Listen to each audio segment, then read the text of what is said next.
বাংলাদেশের নাগরিক, আমি ফেনায় বেশে এসে জোয়ারে আবার চলে যাব এরকম নয়।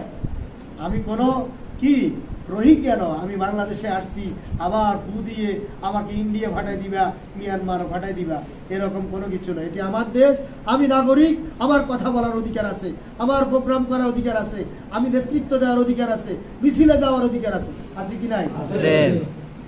ফ্যাসিবাদ এবং লুটতরাজ, নাশকতা, দুর্নীতিবাজ, যত রকমের খারাপ বলা যায়, এই সব কিছু থেকে আল্লাহ রাব্বুল আলামিন মুক্ত রেখে আমাদেরকে প্রাথমিকভাবে বিজয়ী দান করে 5 আগস্টে ছাত্র জনতা, আর তোমরা অনেকে জানো না, এই ছাত্র বৈষম্য বিরোধী ছাত্রদের সাথে আমাদের ইসলামী ছাত্র শিবিরের ছেলেরা ওতপ্রোতভাবে জড়িত ছিল।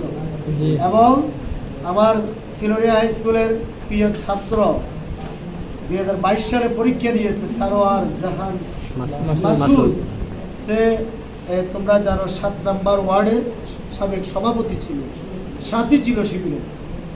আমরা আল্লাহর কাছে দোয়া করি আল্লাহ তাআলা মাসুদকে শাহাদাতের সর্বোচ্চ মর্যাদা দান করুন, আমিন। আল্লাহ দরবারে আমরা লাখ লাখ কৃতজ্ঞতা আদায় করি যে আল্লাহ আমাদেরকে এরকম একটা পরিবেশে আজকে আসার তৌফিক দান করেছেন। কালিমাতুল আলহামদুলিল্লাহ।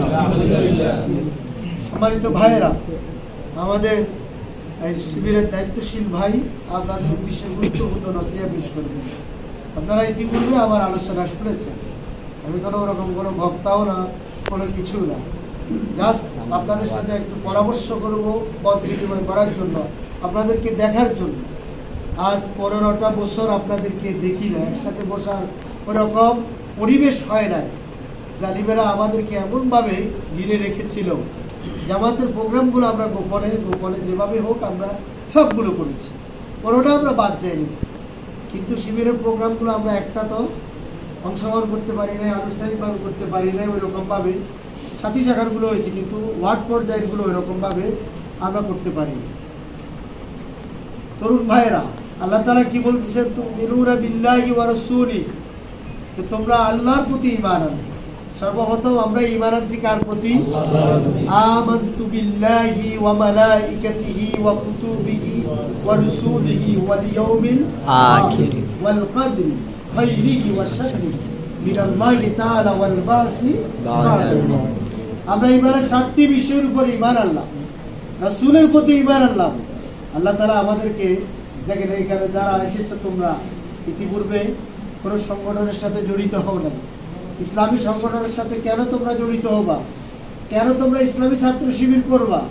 আল্লাহ তাআলা সেই কথাটাই বলতেছে, যেভাবে সংগ্রাম আন্দোলনে ডাক দেওয়া হবে, কর্মসূচি দেওয়া হবে, ওইভাবে করবা। বৈঠক আদি সব ওপেন, আল্লাহ ছাড়া কাউকে ভয় না, কেউ কিচ্ছু করতে পারবে না, কারো কোনো অধিকার নাই। এটি আমার অধিকার, কে দিচ্ছে?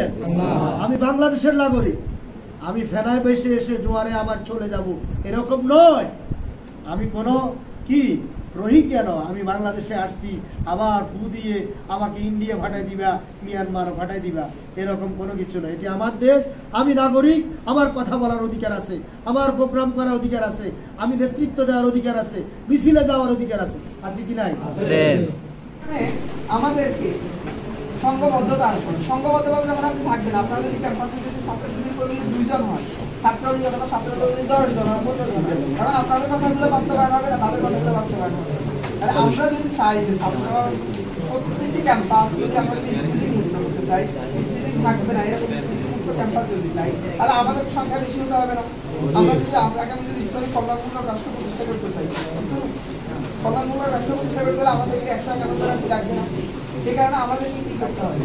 প্রতিদিন আলাদা থাকার সুযোগ আছে না, প্রত্যেক ছাত্রের কর্মে পরিশ্রম করে দেওয়া উচিত। তাহলে আমাদের ছাত্রছাত্রীদের লক্ষ্য বাস্তবিকতা বরাবর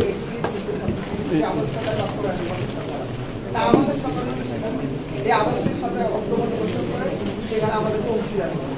আমাদের ইসলাম কেন করবো? আমাদের আনন্দ সুন্দর করে এই বিষয়ে তুলে দেবো যে আপনি যখন ইসলাম ছাত্র শিবিরের কাজ 5 বছর আমাদের সালাত আদায় করা, এটাকে ইসলাম ছাত্র শিবির পালন করতেছে না, আল্লাহ তাআলা পালন করার নির্দেশ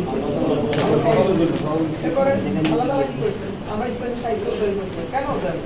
আজকের যে শিক্ষা ব্যবস্থা, ছাত্র শিক্ষা ব্যবস্থা মেরুদণ্ডটা যেভাবে ভেঙে দেওয়া হচ্ছে, ছাত্র শিবির সেই জায়গায় হাল ধরেছে। ছাত্র শিবির প্রত্যেকটা পাঠ্যপুস্তক যেভাবে ইসলাম বিরোধী কার্যক্রম চলছে তার বিপরীতে গিয়ে ইসলামী সাহিত্য অধ্যয়ন শুরু করে দিল। আছে কিভাবে লুটতরাজ করে খেতে পারবে, কিভাবে মানুষদেরকে দুর্নীতি করে খেতে পারবে, ঘুষ দিয়ে খেতে পারবে। ওনারা এই দুনিয়া নিয়ে ব্যস্ত, কিন্তু বাংলাদেশ জামাতে ইসলামের লক্ষ্য এবং উদ্দেশ্য হলো আল্লাহর জমিনে আল্লাহর দ্বীন প্রতিষ্ঠা করা এবং মানুষের ভিতরে আত্মসমালোচনা, মানুষের মান যেটা আছে জিরো থেকে মানুষের মান উন্নয়ন করা।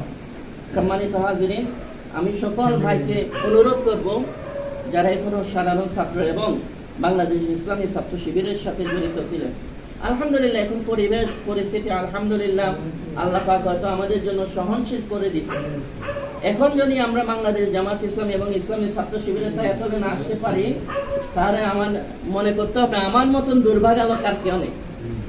কারণ এক সময় যারা বাংলাদেশ ইসলামী ছাত্র শিবির এবং জামাত ইসলামী করেছে, তারা নিম্নে 5-6টা মামলা এমনি খেত, তারপরেও আলহামদুলিল্লাহ তারা আমাদের বিভিন্ন রাজনৈতিক, দেখেন আমাদের ইউনিয়ন আমির সাহেব, তারপরে আমাদের করিম ভাইও যিনি আজকে আমাদের বিশেষ মেহমান, উনি নিজেও মামলা খেয়ে আসামি। আলহামদুলিল্লাহ আমরা হয়তো এখন পরিবেশ পরিস্থিতি আলহামদুলিল্লাহ আল্লাহ পাক আমাদের জন্য উর্বর করে দিয়েছে, পরিবেশ পরিস্থিতি সহনশীল করে দিয়েছে। এই জন্য আমি সকল ভাইদের প্রতি অনুরোধ হলো আপনারা বাংলাদেশ ইসলামী ছাত্র শিবির করেন, যেখানে আপনার জন্য একটা প্রাইমারি স্কুল। বাংলাদেশ ইসলামী ছাত্র শিবির হলো আপনার জন্য একটা প্রাথমিক স্কুল, যেখান থেকে আপনি জ্ঞান অর্জন করা শুরু করবেন। তাই সকল ভাইদের প্রতি অনুরোধ আপনাদের সহপাঠী এবং বন্ধু বান্ধবদেরকে ইসলামী আন্দোলন বাংলাদেশ ইসলামী ছাত্র শিবিরের দাওয়াত দিবেন।